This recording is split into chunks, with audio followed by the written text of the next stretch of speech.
Hello and welcome to the Real Estate Regroup Show. I am your host, LJ Walker, a real estate investor helping you realize your dreams of owning a home or investing in one. So, currently, many of us have seen that the Bruce's family has recently sold their land back to LA County. For those of you who don't know, let me put you up to speed. Back in 1920, the Bruce family at that time owned a part of Manhattan Beach, which is in Los Angeles, California. Prime real estate. They had a resort, and then later on, more people came, built houses on their lot, cottages, as a matter of fact, to be more specific. And it was one of the few places where Black people could actually use the beach. They owned two distinct lots. Well, many of the white neighbors complained and went to the city, which filed eminent domain to change that particular area that the Bruces owned into a park, which is normally eminent domain is not used for that particular purpose, but it was, and it was all due to racism. Okay. So in an effort to, as they would say, right their wrongs, California legislator, they decided that they were going to give the Bruces back their beach. Now, the original Bruces, of course, they've died. They've passed on. This was a form of reparations. Preceding this, though, what you should be made aware of is that it took actually a long time before it was made a park. And even when it wasn't necessarily made a park in most people's definitions or sense of the word. Okay, there really wasn't much on there except for a lifeguard station. The other thing is that there were local activists who, when they found this out, also went to the Bruce's family, and the two groups, from my understanding, fought together to get that land returned back to them. All right. So in the lease, it does state that the government was going to pay them a large sum of money to lease the land from them, because they were using the land still for the lifeguard unit. However, the rest of the land really wasn't being used, right? Yeah, they say park, but again, trees and grass is really all that it had. It didn't really have a whole lot on it. So moving forward, a lot of real estate investors are highly, highly upset that the Bruce family returned the land. They sold it actually for $20 million. Now, I read a lot of different articles that said that actually was in the lease, that after 2 years, if the family wasn't able to maintain or keep it or what have you, that they would sell it back to the city for that amount of money.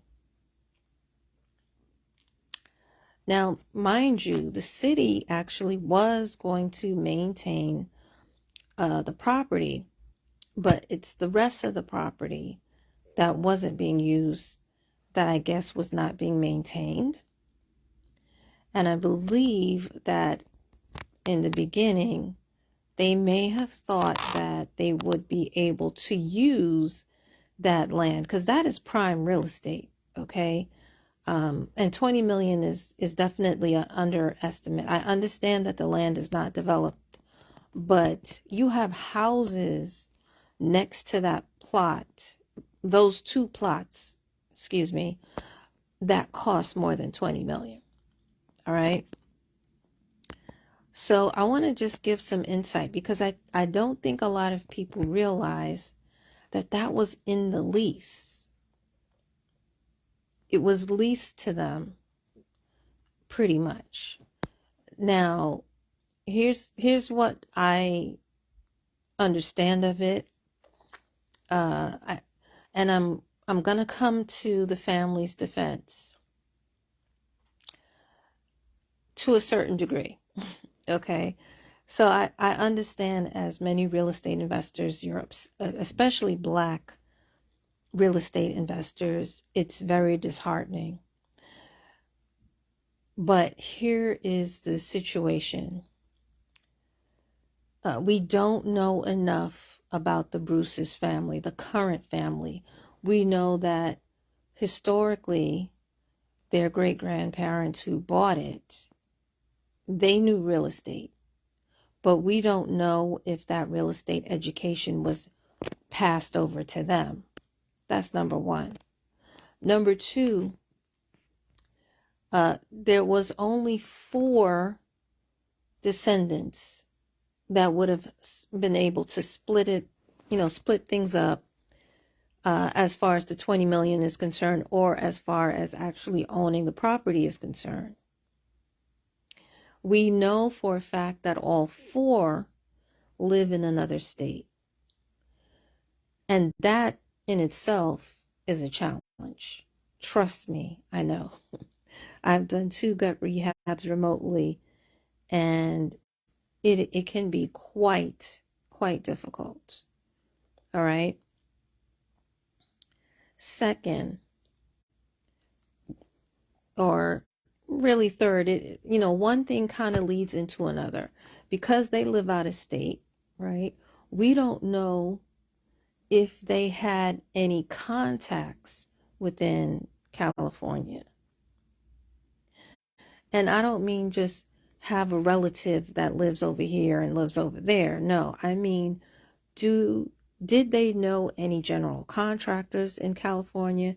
Did they know any real estate developers in California? And of those that they knew, would any of them be willing to do a joint venture to build up that particular land with various properties, right?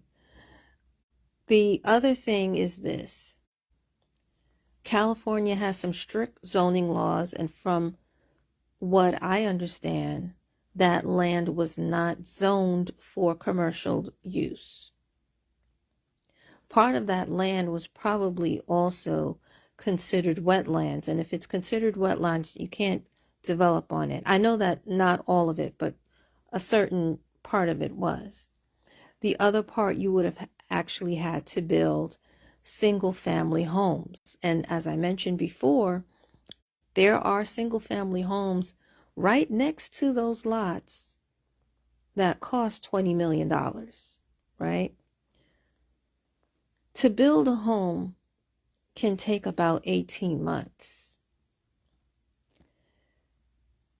And the amount of money and the amount of time, we don't know if these people had all of that, had the resources to withstand all of that.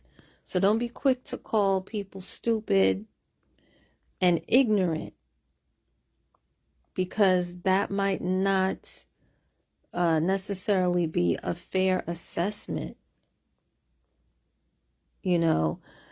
This is why I say to everyone here, especially since now that the government is thinking about reparations, they're giving out reparations in different cities in different ways.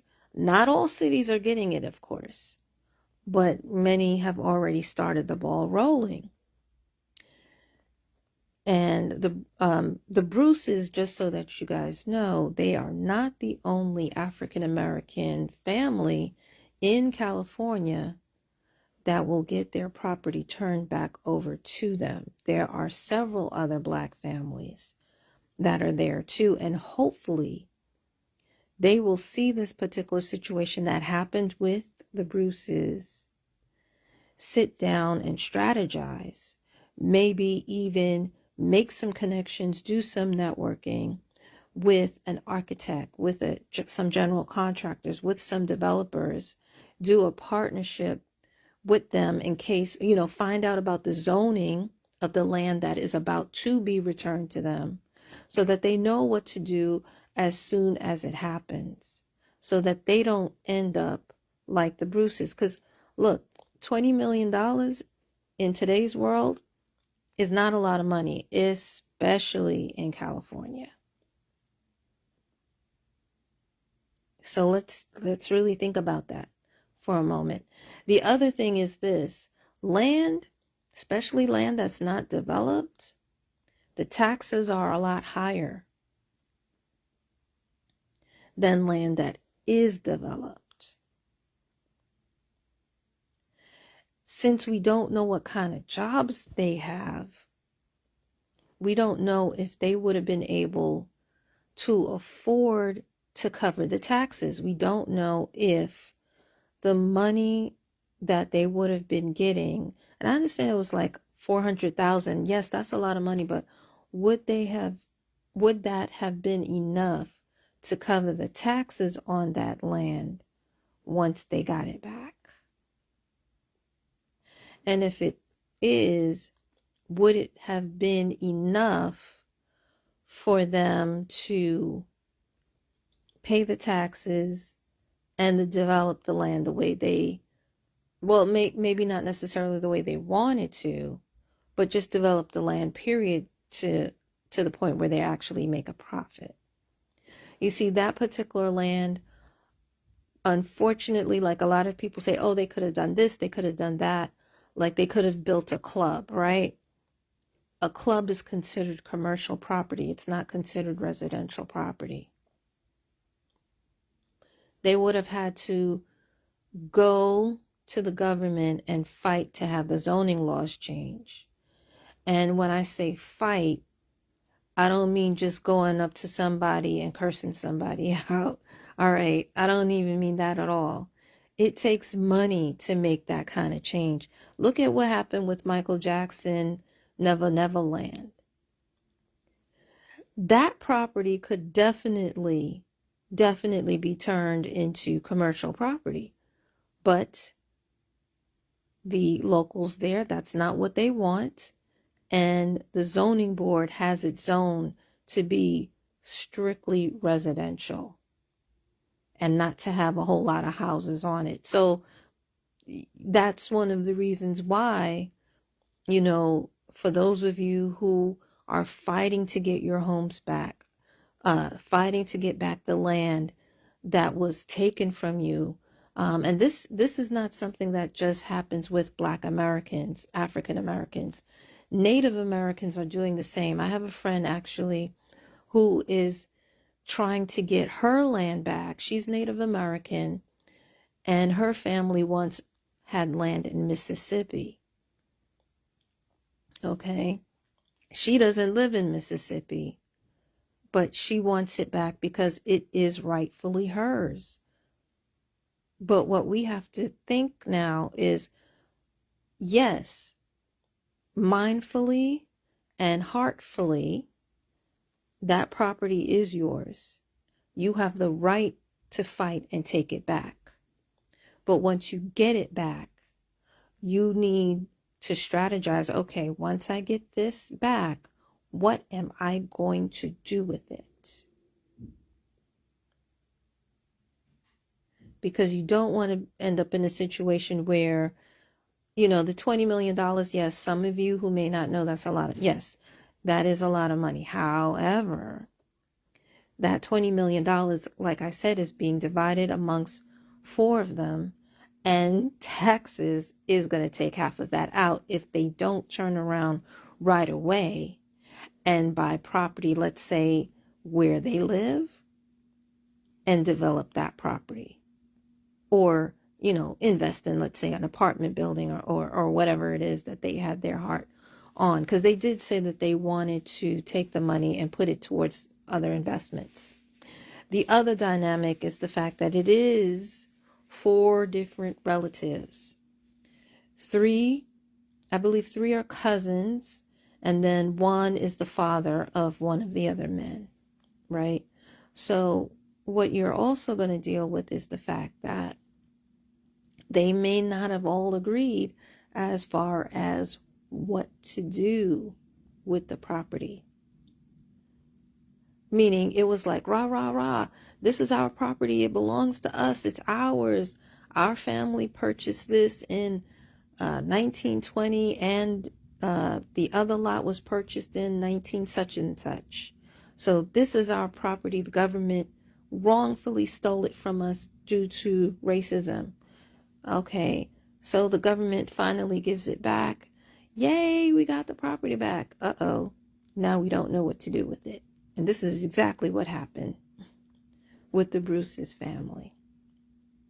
And it could happen to the other Black families. Like I said, there are at least 7 Black families that they are planning on returning the land to. It could also happen to you, in case you are one of those Black families that is facing this particular situation. I am saying to you, be smart about it. Okay?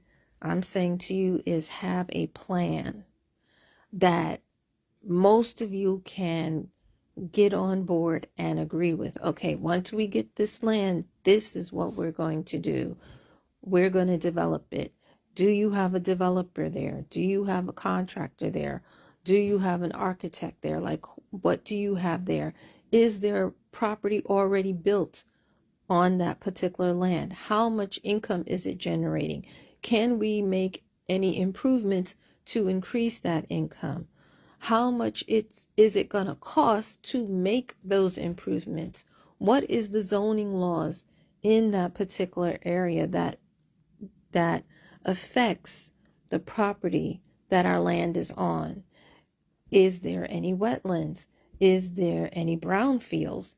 Is there, you got to do your due diligence. And then you need to come to an agreement so that when the day comes and they say, we're turning your land back over to you, we wrongfully stole it, we apologize, here is your land, you know exactly what to do, instead of settling for $20 million, which is a ripoff, half of which, really $10 million, because half of that money is going to go to taxes, no doubt about it. And then it's going to be split 4 ways. So that means that each person is going to have $2 million. And in today's world, especially with food scarcity and shortages and what have you, the price of everything is high. And gas too. That $2 million will probably be gone within 2 years instead of being passed on to the next generation. So guys, that is my assessment of the situation with the Bruce's family. Hopefully the information that I shared will help you make smart financial moves. Feel free to pass this amongst your friends. Remember, each one, reach one, teach one. Bye for now. Until next time, have a good night.